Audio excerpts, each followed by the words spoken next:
Continuamos con el análisis de nuestro tema de funciones polinomiales y sus gráficas.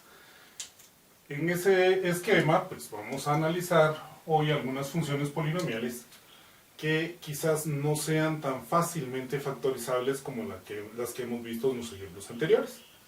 Como no son tan fácilmente factorizables, pues nos cuesta un poquito más encontrar los factores que pueden hacer la factorización completa de nuestra función. En ese sentido, pues entonces vamos a utilizar hoy algo que llamamos el teorema de ceros racionales para poder buscar todos aquellos posibles ceros racionales o encontrar todos los ceros racionales que tiene nuestra función polinomial. Para empezar con ese esquema, me gustaría que revisáramos o que aplicáramos de alguna manera la regla de signos de Descartes. La regla de signos de Descartes para lo único que nos sirve es para identificar cuántos posibles ceros positivos o ceros negativos podamos tener. Y a la hora de identificar cuántos posibles ceros positivos o ceros negativos podemos tener, también podemos descubrir cuántos posibles ceros complejos puede tener nuestra función polinomial. ¿Para qué sirve la regla de signos de Descartes si solo nos está dando las posibilidades de? Pues para eso, para poder establecer y llegar a un momento dado en el cual, pues cuando tengo la cantidad de ceros positivos que me está indicando la regla de signos de Descartes, pues ya no seguir buscando más ceros positivos, o si tengo esa cantidad de ceros negativos, pues ya no buscar más ceros negativos porque ya he llenado las cantidades que me están indicando. Si aplicamos la regla de los signos de Descartes, nos indica que a la función tengo que analizar cuántas variaciones de signo hay dentro de esta función e identificarlas. De positivo a positivo no hay variación, de positivo a negativo hay una variación y de negativo a positivo hay dos variaciones de signo que estoy identificando en este momento. Por otro lado, nos dice que tenemos que analizar también las variaciones de signo que existe en la función p de menos x. Es decir, debo de evaluar mi misma función respecto del valor de menos x de la siguiente forma. X por 8 por menos x al cubo más 10 por menos x al cuadrado menos 39 por menos x más 9. Si analizo o evalúo mi función para menos x, entonces nos va a quedar p de menos x es igual a menos 8x al cubo más, porque menos x por menos x es x al cuadrado, 10x menos por menos me va a dar más 39x más 9. Veamos que para futuras ocasiones podemos resumir simple y sencillamente que cuando evalúo la función para menos x, básicamente los únicos que cambian de signo son aquellos que tienen exponente impar, ya que los que tienen exponente par seguiría con el mismo signo porque menos x elevado a un exponente par siempre va a ser x. En ese sentido, veamos entonces que tengo acá pues una única variación de signo porque vamos de menos a más y de ahí nos toca de más a más, de más a más, en donde ya no hay más variaciones. Tengo entonces este espacio en donde se genera una única variación de signo al analizar el valor de la función evaluada respecto de menos x. ¿Qué hago con esta información? Con esta información entonces voy a construir una tabla en donde declaro los posibles ceros de mi función. La regla de signos de Descartes nos dice que voy a tener la misma cantidad de ceros positivos que las variaciones que encontré en mi función. Es decir, puedo tener hasta 2 ceros positivos. Y voy a tener la misma cantidad o hasta la misma cantidad de ceros negativos que lo que encontré en la variación de p de menos x, que entonces diría, mire, puedo tener dos posibles ceros positivos y un cero negativo. Ahora, recordemos que esta función es de grado 3 y la máxima cantidad de ceros que puedo tener, o mejor dicho, la cantidad de soluciones que debe de tener una función de grado 3 o de ceros que debe de tener una función de grado 3 deberían de ser 3. 2 más 1 son 3, entonces no puedo tener ningún cero complejo, puesto que ya se ha llenado este espacio que está acá. Ahora, tenemos que observar que me está indicando el teorema de ceros racionales que puedo tener hasta este número de soluciones o un número igual disminuido en un número par. ¿Cómo en un número par? Bueno, pero 1 no puedo disminuirlo en un número par porque solo es 1. 2 sí puedo disminuirlo en un número par. ¿Por qué? Porque si a 2 le quito 2, podría decir que podría tener 0 posibles ceros positivos. No puedo tener menos de un 0 negativo, pero como me debe de sumar 3 la cantidad de ceros que tengo para una función de grado 3, entonces debo de tener 2 ceros complejos. Esto que estamos poniendo acá son solo las posibilidades que puedo tener de tener ceros positivos, negativos o complejos. En un momento dado, entonces, voy a tener que esta función puede tener 2 ceros positivos y un negativo, y por ende ceros complejos, o que puedo tener 0 positivos, un negativo y 2 complejos. Los complejos siempre van a venir de 2 en 2. ¿Por qué? Porque son el resultado de una raíz cuadrada, así que siempre van a ser ceros conjugados entre sí, y que vamos a tenerlos entonces con ese espacio de nuestras posibilidades. Saliendo de la regla de los signos de Descartes y cayendo entonces ahora al teorema de ceros racionales, pues vamos a continuar indicando que nuestro teorema de ceros racionales nos indica que si esta función tiene ceros racionales, deben de estar dados de la forma P sobre Q, en donde P es un factor del término constante o del coeficiente constante y Q es un factor del coeficiente principal.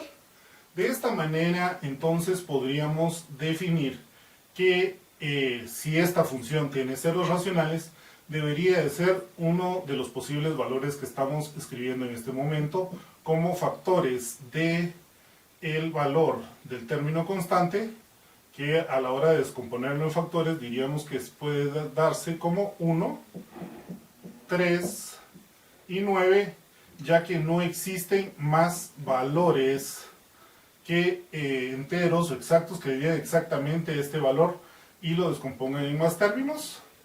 Pero también podemos decir que 8 está descompuesto en más menos 1, más menos 2, más menos 4 y más menos 8 a la hora de descomponerlo dentro de sus factores.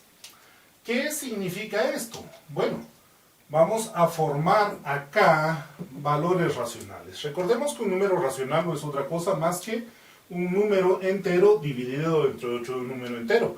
Eso es una razón, por eso es que se le estamos diciendo que son ceros racionales. ¿Cuántas posibilidades tengo acá de crear ceros racionales? Mire, 1 sobre 1 me da 1, pero esto puede ser positivo o negativo. 1 sobre 2 puede darme un medio, que puede ser positivo o negativo. 1 sobre 4 es un cuarto, que es positivo y negativo. 1 sobre 8 es un octavo, que es positivo y negativo. 3 sobre 1 es 3, que es positivo y negativo. 3 sobre 2 va a ser 3 medios, positivos y negativos. 3 sobre 4 son 3 cuartos, positivos y negativos. 3 sobre 8 van a ser 3 octavos, positivo y negativo. 9 sobre 1 va a ser 9, positivo y negativo. 9 sobre 2 son 9 medios, positivo y negativo. 9 sobre 4 son 9 cuartos, positivos y negativos. 9 sobre 8 son 9 octavos, positivos y negativos. Por ende, como podemos ver, podemos crear una cantidad relativamente importante de ceros racionales o de posibles ceros racionales, ya que se nos están generando todos estos elementos. Lo que podemos estar seguros es que si esta función tiene ceros racionales, va a estar contenidos dentro de los que acabamos de describir. El siguiente paso es hacer división. Vamos a construir el esquema de la división sintética, en donde tomamos los coeficientes únicamente de nuestros factores y los vamos a dividir dentro de un factor binomial que va a estar establecido como x menos c.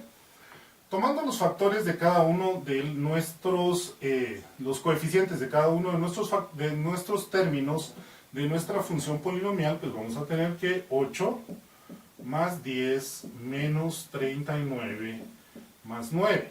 Siempre acostumbro contar. Recordemos que una función polinomial se caracteriza porque va a ir teniendo exponentes que van disminuyéndose, en el caso de la forma en que los hemos ordenado, de 3, 2, 1, 0.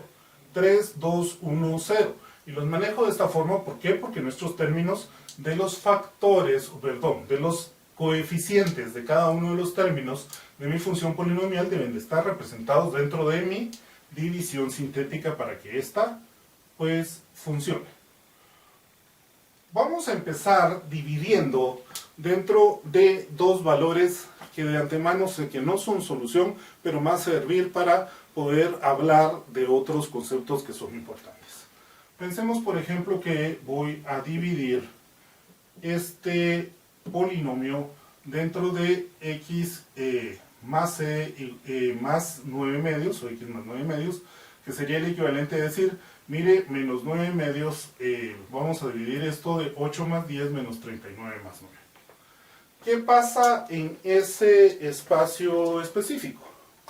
Bueno, si completamos la división de estos elementos, podemos establecer que al multiplicar 8 por menos 9 medios,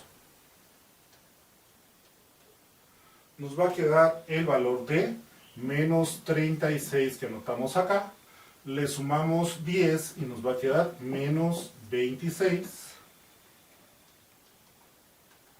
Eso lo multiplico nuevamente por menos 9 medios y me da un valor de más 117.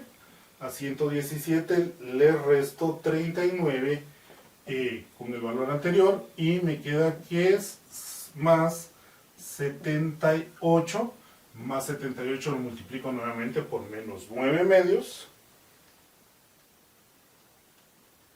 y me queda menos 351. A esto le sumo 9 y me va a quedar menos 342. ¿Qué elementos quiero resaltar de esta división sintética? En primer lugar, quiero establecer una diferencia entre lo que es mi cociente y mi residuo. Veamos un elemento que es importante para mí dentro de ese espacio de establecer mi cociente y mi residuo. Si yo sustituyera en mi función o evaluara la función para menos 9 medios, esta sería igual a menos 342. Es decir, el residuo me está dando el valor que de P de X a la hora de evaluarse P de X respecto del valor por el cual estoy haciendo mi división. Por ende, es importante que veamos u observemos este residuo porque me está indicando, pues específicamente, en un momento dado, si mi función está por debajo del eje X y este valor es negativo, o si mi función está por encima del eje X si este valor es positivo. Entonces, no debo de perder de vista el residuo de esta función.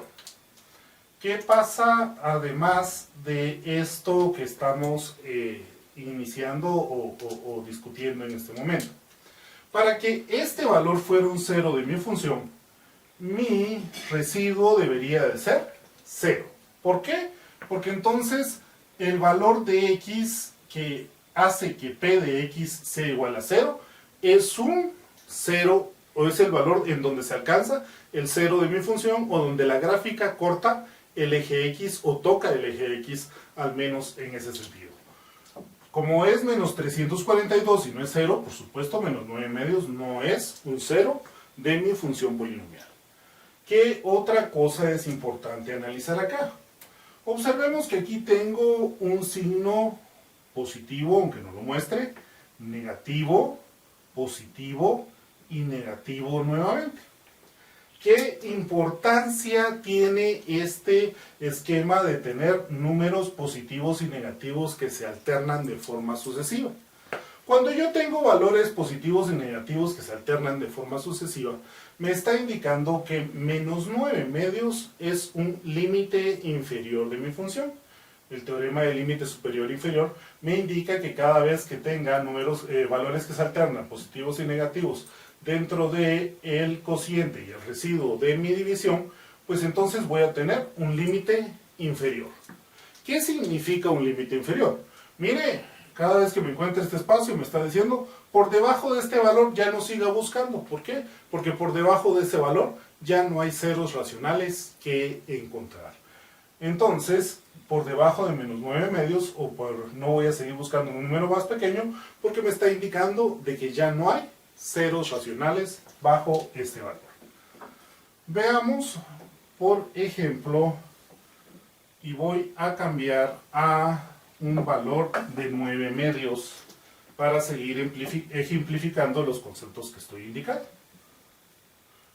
Veamos qué cambios tenemos al momento de efectuar mi división respecto de 9 medios.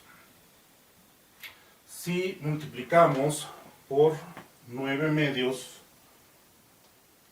8 que tenemos acá, entonces esto nos va a dar un valor de más 36, más 10 que teníamos, pues van a ser más 46. Eso lo multiplicamos otra vez por 9 medios para que nos dé más 207. Les resto 39 y me quedan más 168. Lo multiplico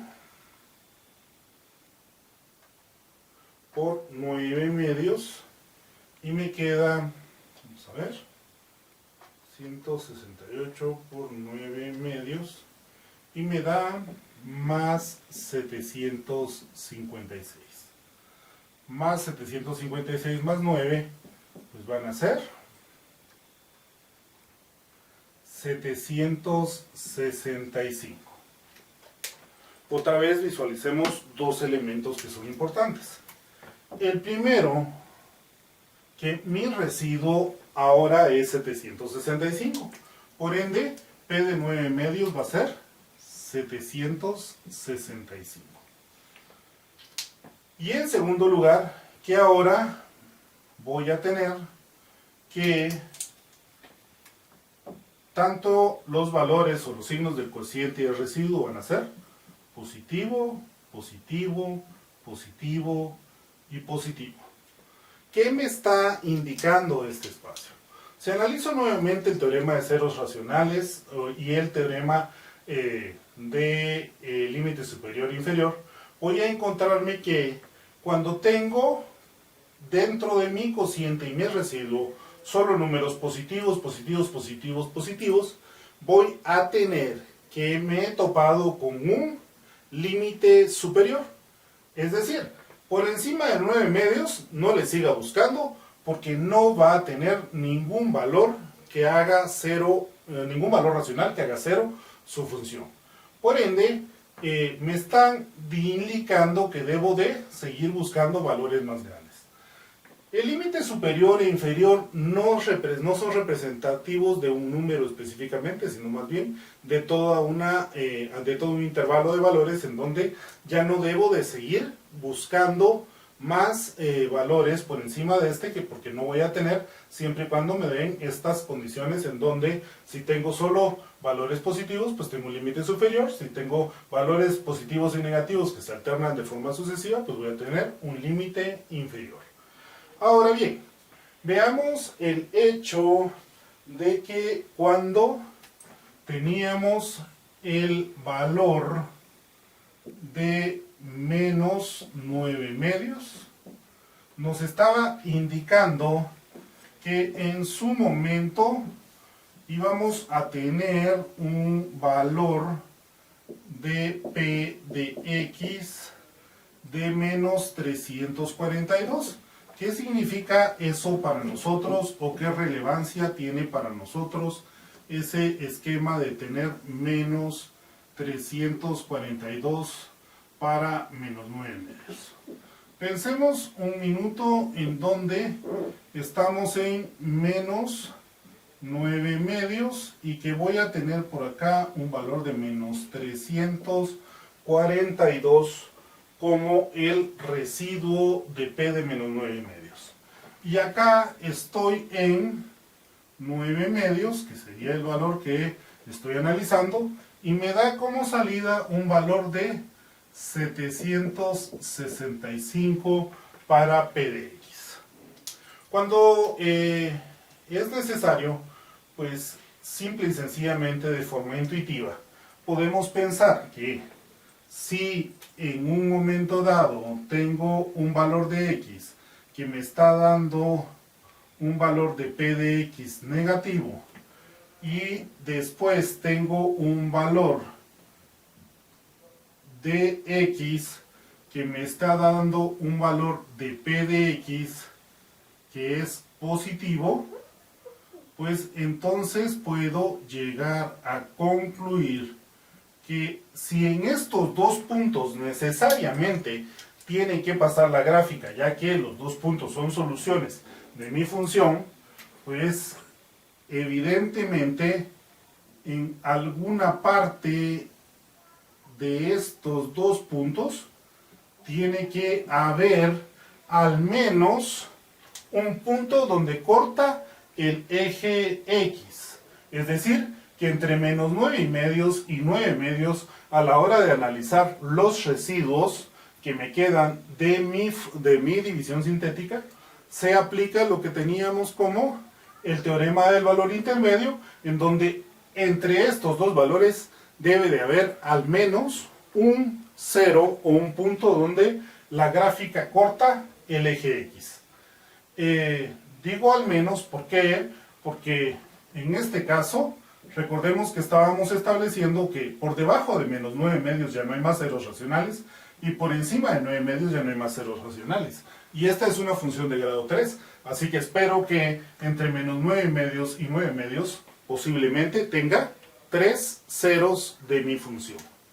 En ese esquema particular, pues podemos regresar a lo que estábamos trabajando, que era pues aplicar el teorema de ceros racionales. Y sigamos entonces buscando nuestros ceros para nuestra función polinomial.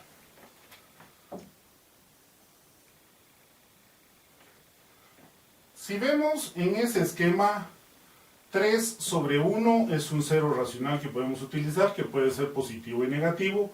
Lo voy a tomar inicialmente negativo, en donde tengo menos 3 por 8 van a ser menos 24, más 10 me van a quedar menos 14, menos 14 por 3 negativo va a ser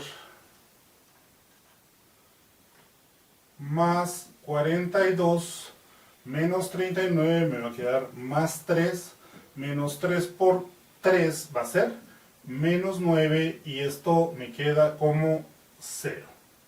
Observemos que ahora mi residuo es 0, por ende P de menos 3 tiene que ser igual a 0. Indica entonces que mi función corta el eje X, ¿en dónde? En X igual a menos 3 y P de X es igual a 0 para poder determinar nuestro primer cero de nuestra función polinomial. En este punto, ya que tengo una función cúbica y encontré un 0, veamos que el cociente de mi división está compuesta por 3 términos. Pero recordemos que aquí teníamos x a la 0, x a la 1, x a la 2 y x a la 3. Por ende, esta parte que está acá me va a quedar como x a la 0, x a la 1 y x a la 2. En donde puedo escribir este espacio que está acá como 8x al cuadrado menos 14x más 3. Observo que lo que estoy buscando en este momento al aplicar esto son los ceros de mi función. Y si estoy buscando los ceros de mi función, implica que p de x es igual a 0. Y por eso es que voy a escribir también mi cociente como una ecuación cuadrática y no como una función. ¿Qué pasa con este esquema? Bueno, pude haber seguido sacando más valores o buscando los otros ceros a partir de la división sintética. Pero en este momento lo que voy a hacer es utilizar o resolver esta ecuación cuadrática para poder encontrar los otros dos ceros que me hacen falta. Indicando o diciendo que x es igual a menos 14 más menos 14 al cuadrado menos 4 por 8 por 3 raíz cuadrada de todo esto, partido por supuesto 16. X va a ser igual entonces a 14 más menos.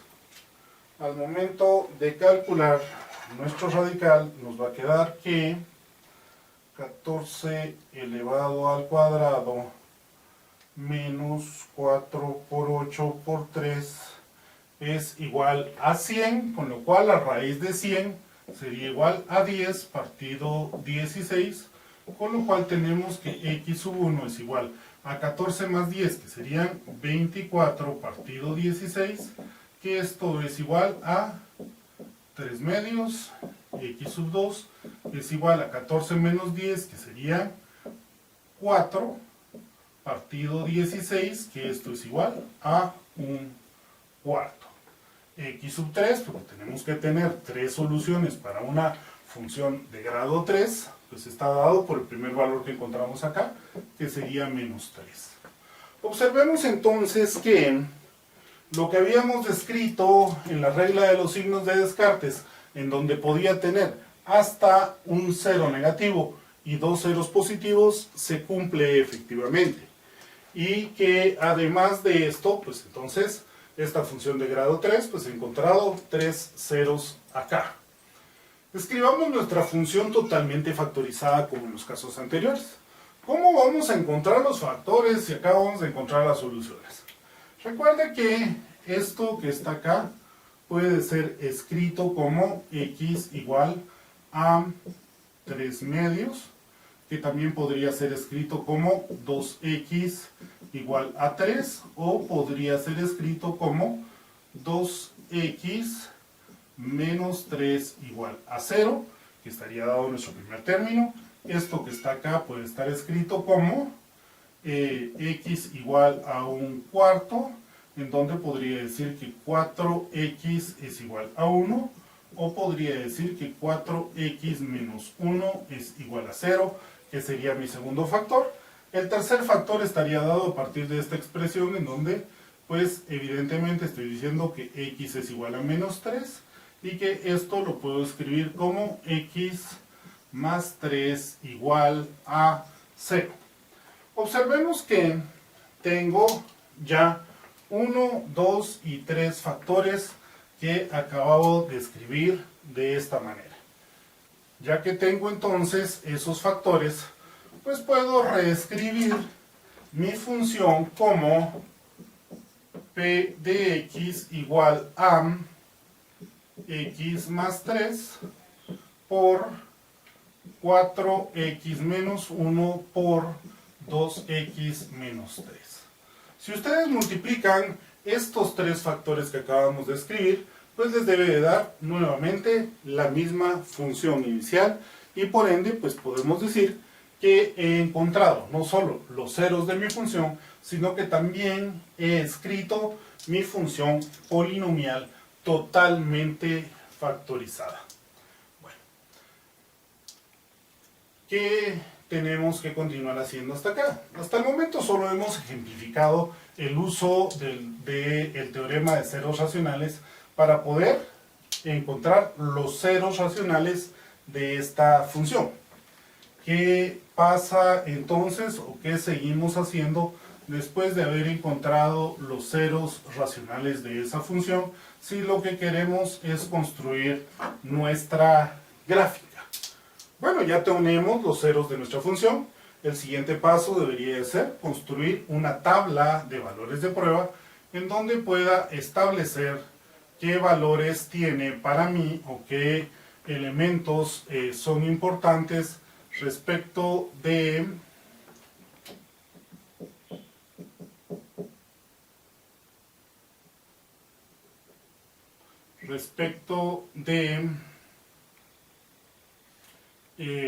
los ceros que acabo de encontrar.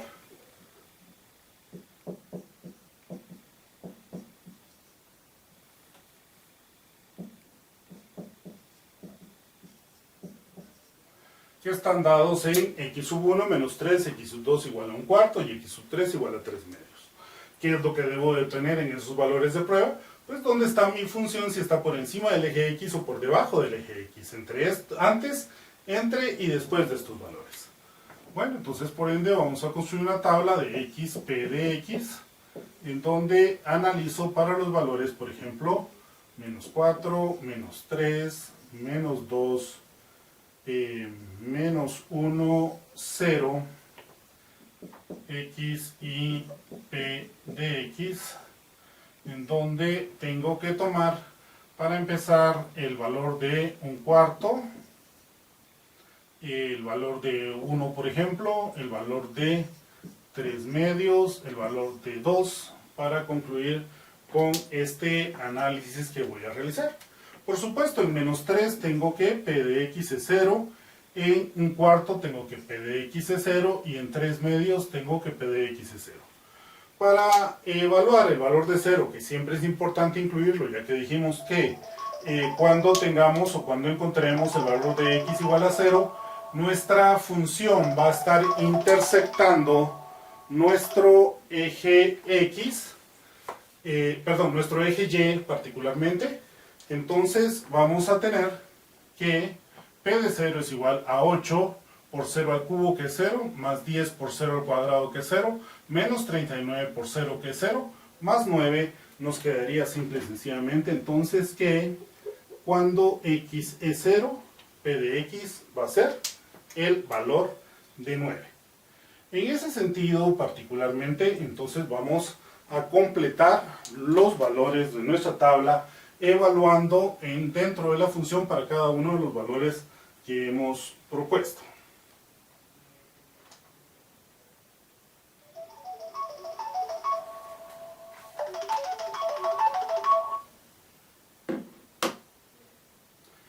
En donde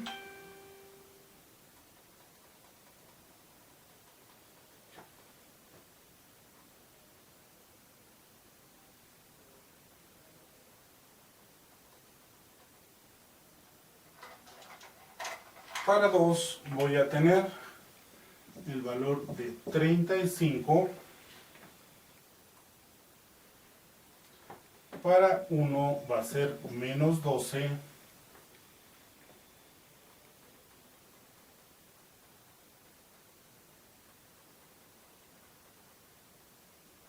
para menos 1 el valor de 50,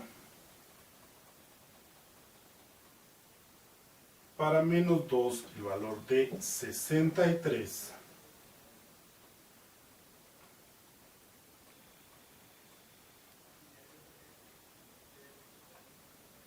y para menos 4 el valor de menos 187. Evaluar nuestro comportamiento extremo de la función sería el siguiente paso.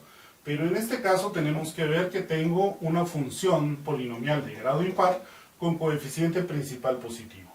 Por ende, no esperaría otra cosa más que el comportamiento extremo de mi función sea que mientras x tiende al infinito negativo, y tiende al infinito negativo, y que mientras x tiende al infinito positivo, pues y tienda al infinito positivo.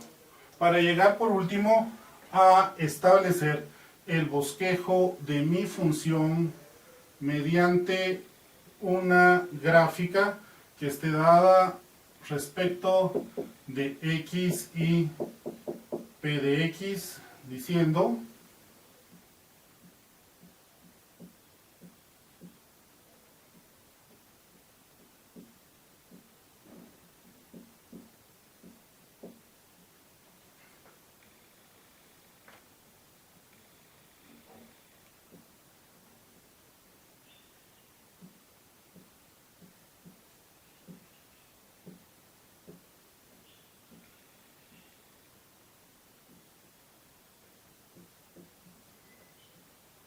o tomando los valores que acabamos de encontrar, en donde en menos 3 estoy en 0, en donde en un cuarto estoy en 0, en donde en 3 medios estoy en 0, en donde en 1 estoy en menos 12, en donde en 2 estoy en 35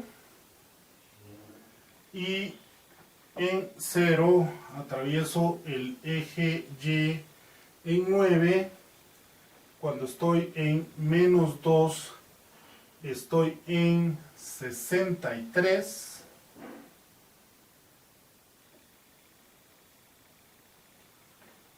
Y cuando estoy en menos 4 estoy en menos 187, que está fuera de mi escala. Si revisamos esta información,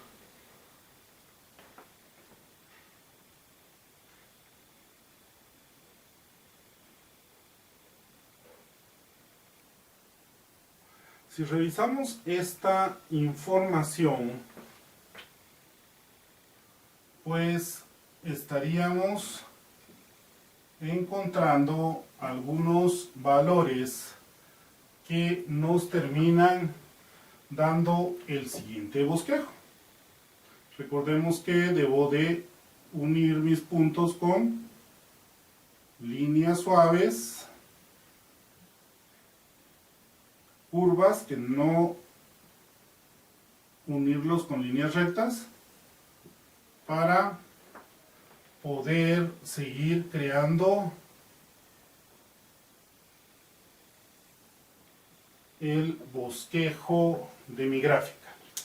Y como indiqué anteriormente, el comportamiento extremo de mi función es: mientras x tiende al infinito negativo, lleva a tender al infinito negativo, y mientras x tiende al infinito positivo, y tiende al infinito positivo, dándonos un bosquejo más o menos con esta forma.